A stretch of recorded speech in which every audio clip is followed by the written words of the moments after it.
From one farm to the next, here we are with Coral Island. I've been following the development of Coral Island for the longest time. A cozy sim with loads of interesting characters, mermaids, crops, and checklists to fill? Sign me up, I'm a sucker for a nice completion grid. So it feels like a good a time as any to try and tackle the achievements this game has to offer. We need some criteria for completion though. Unlike Stardew Valley, they haven't got a perfectionist style checklist to work towards, so we'll have to pace our own goalposts. This is what I've decided on. Firstly, we're going to get the town to S rank. This requires us to do everything available with the town, including completing the museum, completely clearing the ocean of the ominous black goop, and completing the shrines located all around the map, full of different requirements of gifts and knickknacks they'll need to be classed as complete. Even gods need to fill their spare kitchen drawers with random bits and pieces too, huh? Ooh. Secondly, we will aim to complete everything in the achievement list, with the focal point of the run being to ship one of everything. Fish, crops, critters, bugs, stones, basically one step from needing to ship every different blade of grass. This is my second playthrough of this game, so I've got a good amount of the achievements already. Hell, I was the first person to finish the museum on Xbox. I got all the fish, all the artifacts. However, we will do all of these again, with our attempt to get the legendary farmer achievement. Thirdly and finally, we'll aim to try and get all the 1.1 patch stuff sold off too, as apparently they still don't count towards the achievement. However, I'd like to, try everything that 1.1 has to offer and enjoy the expanded experience. With all that considered, let's begin. Welcome to my attempt at completing Coral Island. We start off making sure to enable woohoo, as clearly that's the most important thing to do. Hell, you get to date dozens of different eligible bachelors and bachelorettes.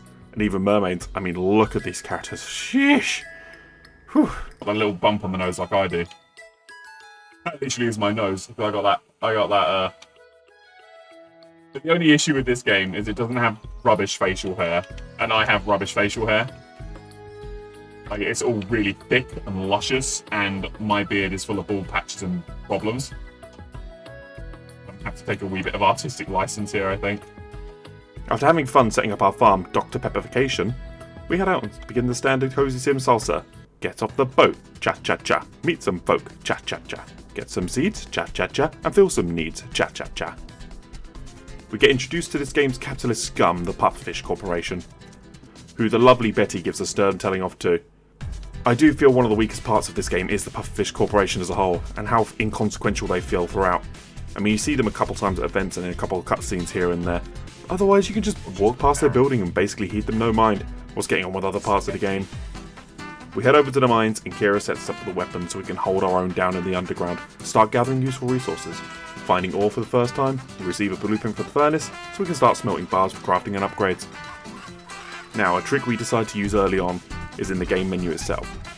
We will hop into the game menu to turn it down to 50% game speed often. This helps a ton as we can get double the way down we usually would. The trick also works wonders for times where we're trying to catch certain fish or certain bugs, and it's great to turn back up to 100% for trying to get to the evening and speed up waiting for townies to gift them quicker. Whilst we are working on the mining, we will start the other big part of this game that parallels the mining, that's the diving. We meet Ling, who asks us to purify 5 underwater orbs, which we promptly get to work on. After gathering our first batch of kelp, we get an extractor recipe so we can start turning the kelp into essence. And with that, we'll have access to both sets of the crafting resources we'll need for a lot of our upgrades. The mayor fills us in with the news that the town is in disarray, with pufferfish here, an ocean full of garbage, and the museum being emptier than the space between my ears. The town ranking has plummeted to an F. We'll be spending the game making sure to do everything we can in our power to move it towards the S rank. With spring moving forward, we attend the Spring Festival, get to know some of the residents, fall flat on our face at the sack race, and create a mediocre stew. Not a strong start. Moving swiftly onwards though, we grab our first bag upgrade in Sam's general store, and tried reading some of the plaques at a tree, where we meet what are known as giants, despite their diminutive stature. If they're giant, then I'm positively colossal. During the night, we see strange lights and a pathway opening up. We head over to where the pathway was to meet the Cheftian, who for some reason talks like Yoda. Feisty one you are! He teaches us the squiggle language we saw on the plaques earlier. Whilst interacting with the shrines, we meet the goddess of the lake, who wants us to do her shopping for her. Speaking of filling out large lists of random stuff, we chat to Scott in the museum, who basically asks us to refill the place for him, and thus the biggest part of this collectathon begins. We'll be coming here a lot throughout this playthrough, so we won't be mentioning it every time. We immediately finish our first bundle at the shrine and head back to work on our mines. The Chieftain asks us to work out why the other giants are frozen, so we get to it. Promptly getting to the bottom of the earth mines and shattering a seal, we find Grog, freeing him from his stony prison. With Grog freed, he opens up the rest of the pathway to the giant's village. Back down the ocean, we find some merfolk, who seem concerned about our presence, but they seem to notice our help and they leave us to it. But damn, I want to learn more about these merfolk. Mainly their workouts though, because hot damn, you could grate a cinder block on those abs. After finishing helping at the tree festival, Ling gives us another upgrade to our diving suit, allowing us to communicate with the merfolk when we next encounter them. Whilst on the surface, we finish our second bundle being the spring Sessagen, and witness a hot spring being opened, which throughout the playthrough we use a grand total of once. We head back down to the mines and finish the water mines too, freeing Gong in the process, and that's half the mines done already. We get the news that we have reached town rank E, and with summer coming in, we see Nina moving back into town. Whew, she seems nice. With summer starting, we set up hot peppers on the farm to make us money throughout, and get the first 50 donations finished at the museum, which will allow its pig starter to take off and help expand the museum. We get very excited about a brown trout we find. Still pretty excited about this brown trout I found. Fun bug. I'm going to be yelling 58.2 centimeter brown trout for the rest of the day, it seems. We head back to the ocean to finish up the second area and get invited to the Merfolk Kingdom to meet the King and Queen of the Merfolk Kingdom. And can I say, King Krakatoa, if things don't ever work out with you and the Queen, hit me up. Ahem. The Kingdom's shaman, Chaoyu, entrusts us with access to the underwater caves, and we're given stamina and fruit for our troubles, permanently increasing our stamina. We continue into the deep ocean. I would say Camarocho oyster. What? I've been playing too much Yakuza. Back on land, we get a barn and start adding cows, which can float, and continue to finish the summer Sessagen. Now is a great time as any to encounter the bugs I was getting. I was having frequent crashes, text bugs, and other game-breaking errors. I've gathered a little mini montage of some of the bugs I encountered. Perhaps have vanished. That's really not helpful.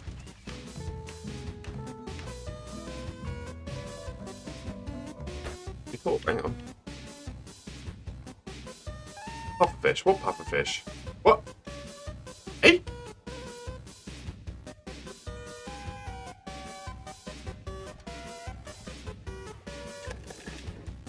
Yeah, I'm gonna have to reset the entire game. My life, dude.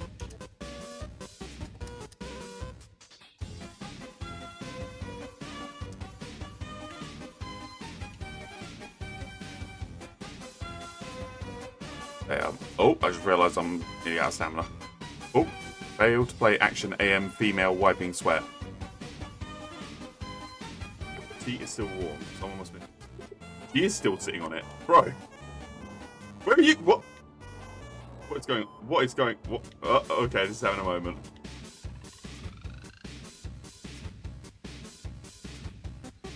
Oh, God.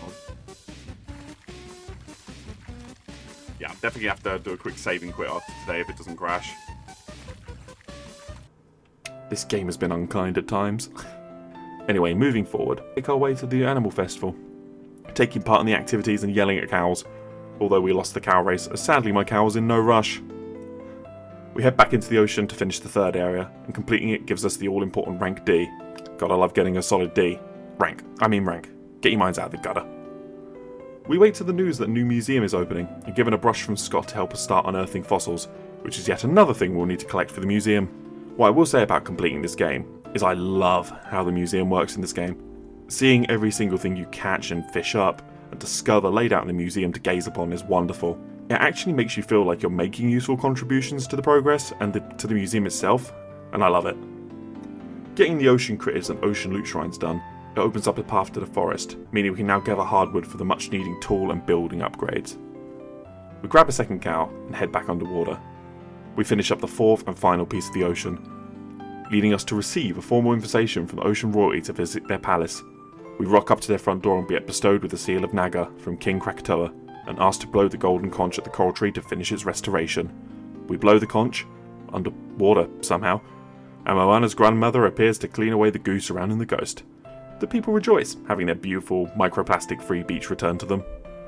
Back on dry land, we finish the wind mines and meet Gru, and find the fourth mine has no statue, but a giant still missing, so we get to work finding him. We quickly drop off the monster loot we needed for the shrine, and check out our mermail. Oh, shut up, I thought that was good. From Choyuo about important business. We find out we've been given a plot of land underwater to grow ocean crops, as it will help the Merfolk Kingdom, and Choyuo brings us to decide to inform us we can become a mer person? I mean, as long as I look as chiseled as the rest of them, sign me up. Although, not the shark guy, he's a nightmare. Above land, we do the beach cleanup festival, all the minigames, head back, and... crashed again. Ugh.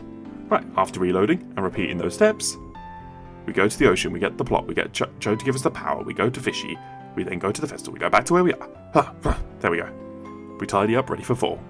We awake to a new face, this bellend in a suit called Bobby, who in a few words calls our farm a load of and tells us he'll see us at the autumn fair. Screw this guy, we got work to do. We definitely won't forget to go face him. Or get beaten by him.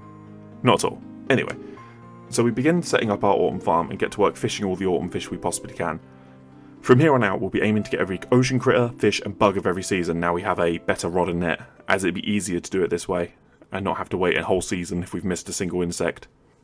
We head back to the ocean with the resources Cho-Oyo requires to make a concoction that allows us to become a merman? Yeah. We settle on a funky pink tail and swim around showing off our new kicks. Or lack thereof. Don't think they do Nikes for flippers. Bouncing from the ocean to the caves once more, we dart down the final set of floors in the fire mines and meet Gui, who joins the rest of the giants.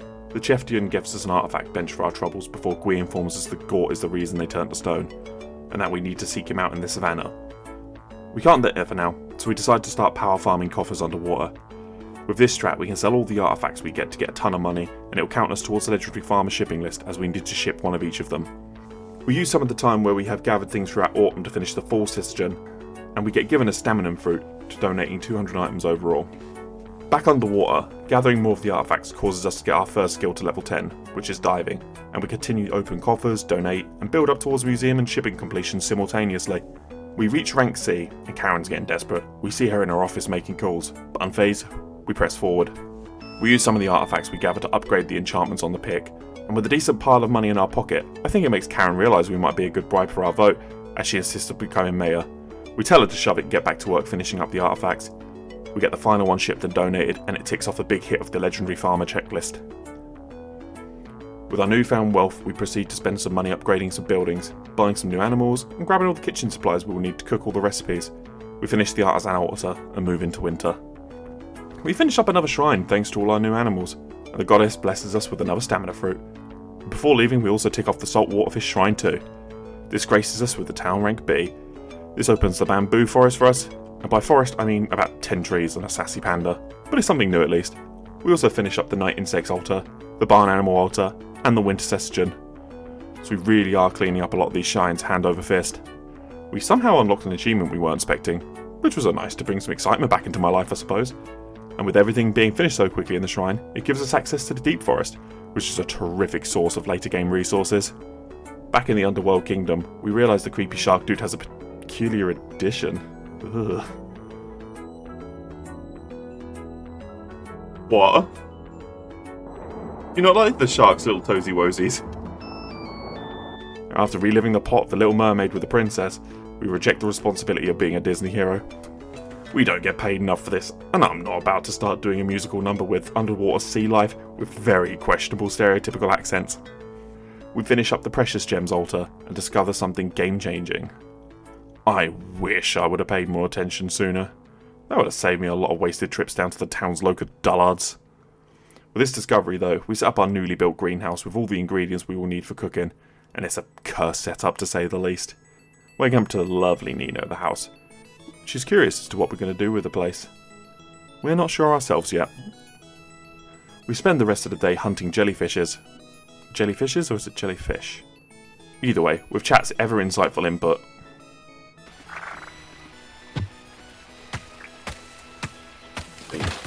Right, I'm here for the jellyfish. That's what I wanted. I'm just waiting for the jellyfish. Waiting for the jellyfish. Jellyfish, just jellyfish. Throw me right out. But I can't get the jellyfish until it's night either, in fairness. I'm not trying to mine for jellyfish in trees. I might have been losing my mind, like, slowly each day, but I am at least feasibly aware that I don't find jellyfish in trees. With year 2 starting, we know that realistically our only real sticking point might be money, so we get to work setting up a farm full of straws. We cook up the recipes we need for the cooking altar and drop them off, along with a freshwater fish and rare fish for their respective altars. With all these finished, the goddess blesses up by opening the path to the savannah. We drop off the rare crops we needed whilst we're here and headed over. This is the first time we've been to the savannah. I was dead excited, but we quickly find out coming over there is actually pretty pointless, as we can't access the cave yet, so we head back disappointed. Back at the farm, we sell off even more resources, and focus on giving birthday gifts and slowly working through the friendships with some of the townies we have gifted less. We very thankfully have the money spot on for the animals we want, sending a pig, some llamas and a luwak to our farm, whilst we talk about what sort of improvements we would like to see from the cozy game genre as a whole. An R18-aged, like cozy game. But like Hoonie Pop, but with Stardew mechanics.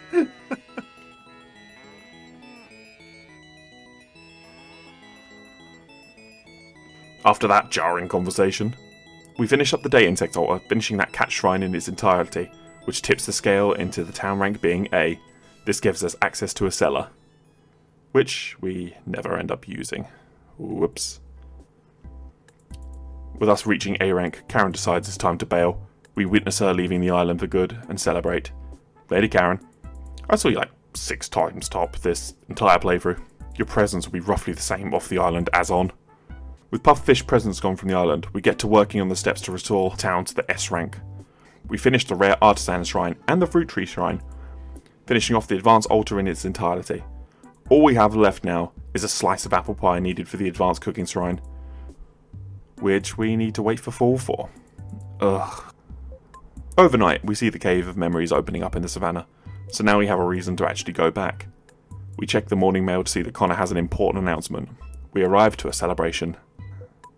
But say less, Connor. I've never been to the Cave of Memories, and I want to go there now. We head over to the savannah and enter the Cave of Memories. We see Gort suspended in the air, and we're asked to gather his memory fragments to save him from his prison.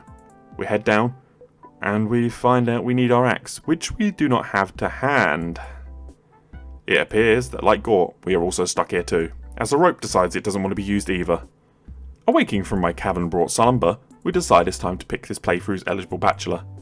Now, obviously being a sensitive, I think I'm just into people that I know could ruin my life. Humble. Gift. Go. I'm very generous, yes, I know. Charming. As I pass them by. Oh no, I've just ate one. Just walk up to the village blonde and just go, just consume flowers. And all-round caring individual. Into. If I'm gonna wipe up Nina, I need to know what she likes.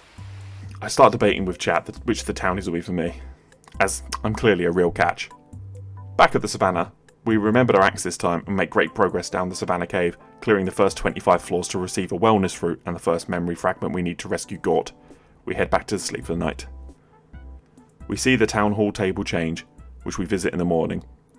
Connor announced his intention to work on S rank through building attractions throughout the town to help bring the rank up, which we immediately get to work on and will be continuing to do so in the background. We boomerang back and forth a lot from the savannah cave and home though, however, as after this we are already there, progressing another 25 floors to reach the second wellness fruit and the second memory fragment. With this speedy progress, we get the notice of the late goddess once more, who bestows the power of talking to the guardians located around the map, who all also have a round of fetch quests for us to do to help us restore the mural near the lake shrine. If I'm honest, this is roughly where I started to feel the strain of what Coral Island actually asks of you. It never feels like it deviates too much really from fetch quests, and I know that could be argued that it's kind of Cozy Sims to a T, but I felt it was much more checklisty, for lack of a better word. But we have a town to fix, so I suppose we should get to it. We go and meet the Pandazen Guardian, King Tan and Lady Lavanna, to get their checklists on the way, before being called back to the ocean by Chooyo, who gives us another set of checklists, which we now have to do in order as well. You're killing me with this. At least our first town attraction's done. We meet the final guardian, which gives us the final checklist. We can now at least tackle the murals at our own pace, and now we know what we need to keep our eyes open for.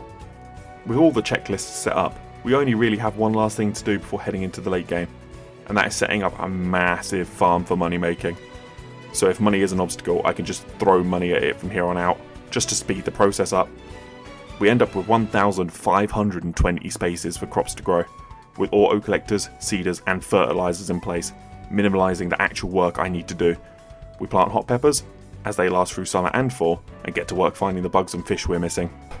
After a little time, we get the last rare ranching product we need to complete that altar, and finish the Master Slime's request for the first part of the mural, before heading back to the savannah. We finished part 3 and 4 of the Game of Memories, before heading back to sleep, reaching 10 ranching.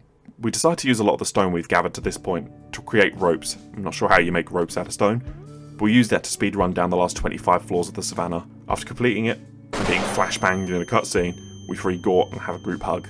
Aww. We will rarely come back here now, as the savannah cavern doesn't really have anything else I desperately need. We reach catching level 10, we get the last gem we need to sell and donate, and speaking of valuables, we get sent a letter from Pablo informing us that if we want to, we could purchase a locket from them. To show a townie our attention to date, we decide to give it to Nina. Me and Chat enjoyed her future ex-wife vibe, so we decided she'd be the one to ruin our life. Before inadvertently ruining hers after she opened up to us that it was her family that was the reason Pufferfish turned up in the first place. Smooth, Blaze. Smooth. We get combat level 10 for that verbal attack we gave before heading to the museum to donate and sell our final fossil. We decide that today is the day though to try and save face from the verbal cock-up with Nina and declare our interest. Who accepts and shares a romantic embrace with us? Oh.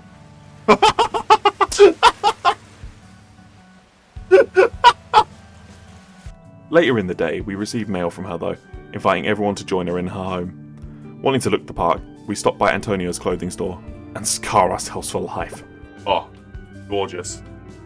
That is actually nightmare fuel. We settle on some new threads and head over to her home. Inside, she explains how it was her family's fault for Pufferfish. However, the town unanimously forgives her, and she declares her intent to stay. Yay! Going home happy knowing our new part has decided to stay, we get back to work. Back at the museum, we are informed that we can now work on using the dinosaur fossils that we've been gathering to create dinosaur holograms throughout the museum. So with that, we have the 4 things we need to do to tip the town from A to S. The mural, the dino holograms, the orchestra sites, and the attractions. Sadly, we make it to fall without a single day of wind, which is really frustrating as the blue Morphos butterfly we needed a windy day in summer. So we'll now need to do that next year. The game seemingly knows this though, as it gives us 2 windy days at the start of fall just to toy with us. We catch the final fish we need for the shipping for the legendary farmer achievement, and reminisce over mission companions. Reminds me of Harvey. At least with it now being fall, we get the apples from the tree, create an apple pie and deliver it to the shrine, completing the lake temple in its entirety. So we now need to divert our attention to the underwater farm. We awake to crows stealing our crops underwater. They can have underwater crows? What do you mean? With the crops that weren't eaten by the water crows though, we take and clear up the first orchestra site. We decide that's enough already for the underwater farm, heading back to land. And ordering a wedding ring by post. Risky, but it arrives. We go on a lovely picnic with Nina. She starts choking though, and we rush to save her, with her calling us a king for our effort. With that, we decide we want to make her our queen, popping the question, and with her agreement, we're set to be married in 3 days. What is it with farming games and a 3-day wedding setup? I've known many a married person would laugh me out of the room if I said I had 3 days to plan a wedding. With the date set for the 16th of fall, we get the house set up ready, maxing its capacity and getting the foraging skill for 10 to good measures. We also spanked Bobby at the Harvest Festival's payback for last year, and with Bobby sent packing, the day of our wedding arrives. We are married, and Nina wastes no time consummating. Oh my. Oh, hello. We awake the next day, and probably days from the night prior, we check the mail to find a check for $50,000 in the post from her folks as a marriage gift. Damn, married life is suiting me great. This is fantastic. Taking me back to my RuneScape days. Landing at a riverside, cutting down trees. We see a cutscene of Raina, who left with Karen, coming back and speaking to Connor. We head back underwater to finish the second and third orchestra sites before setting up the winter crops to keep the money incoming. We finish setting up the new recreation centre and find out that Raina has asked Connor to be the person who runs it. I do feel like this is a wasted opportunity to have Raina be like someone you can develop a friendship or a romance with, but that aside, it's nice to see her back and wanting to grow. That's what life should be about, growth. We explore the new centre, and oh my god, this gym. It looks like the outfit I wore for an Extra Life charity stream a few years back. It looked like it exploded over everything too. Look at this pastel nightmare. Which, by the way, I will link below if you'd like to support me raising money for children's hospitals. Thank you! We clearly want out as we leave the building. And we found ourselves suspended in mid-air? Oh, this game has been so unkind with the bugs. Now we also need to do something else I'm not pleased with. For the Legendary Farmer achievement, we need a small golden milk and small golden egg. We can't get unless our animals are peeved. So we actually end up having to start letting them out in the cold to drop their hearts, as currently they're too happy to give me less drops. Frustrating, but the achievement needs it, so I'm sorry cows and chickies. I'll make it up to you. We also pull up the seed outside to get a mythical pet. We named it Sawee, and leave him to it and get on with a different type of seed, with Nina asking to make a baby. We manage to get the last animal products we need, and get the Operation Trophy Farmer achievement to pop, showing we've done all produce at least. We also get to work on the last attraction for town. I chat with the people watching about potentially skipping doing merfolk relationships, considering they don't really have any standing on achievements. However, they convince me to work on those too, so I get to that. We see a glowing light blessing the home, and with that, a beautiful baby boy. He is born. We need to choose a name suitable, a name worthy of such a grand moment to welcome a new life to town. It's actually incredible I'm a dad. I show such incredible paternal instincts.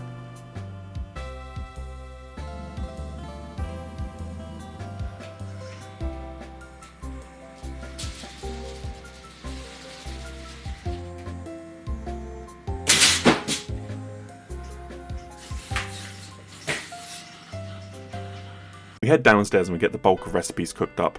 Finished up Lady Lavanna's part of the mural and got to work on the dino holograms. With a pretty successful year done, we witness a clearly sleep-deprived Nina huddling nothing to see out year 2. Starting year 3, we get the last orchestra site completed, allowing us to make weather conches, which let us choose the next day's weather. These are going to be exceptionally helpful when we're trying to get that bastard butterfly in the summer again. We also get the last cooking recipes finished to hand into the Panda's End part of the garden mural. We also finished the last part of the King Tam mural too, and after throwing those jars of jam at the wall, we complete the Guardian mural as well, ticking off yet another S-rank requirement. Alongside this, we've also fully befriended all the giants. We really aren't far from the finishing line here. Nina, seeing that I'm clearly a very capable and responsible parent, asks if we could have another. Why not? Sounds like a wise decision. We finish up the recipes and start focusing on the friendships, as it's basically the last thing I really need to do while I pass the time, as we shortly afterwards finish all the dinosaur holograms. With our town at a beautiful ass rating, we start manifesting the completion, and the potential nerves of getting the last item for the Legendary Farm achievement and it not popping. That wouldn't be ideal, would it?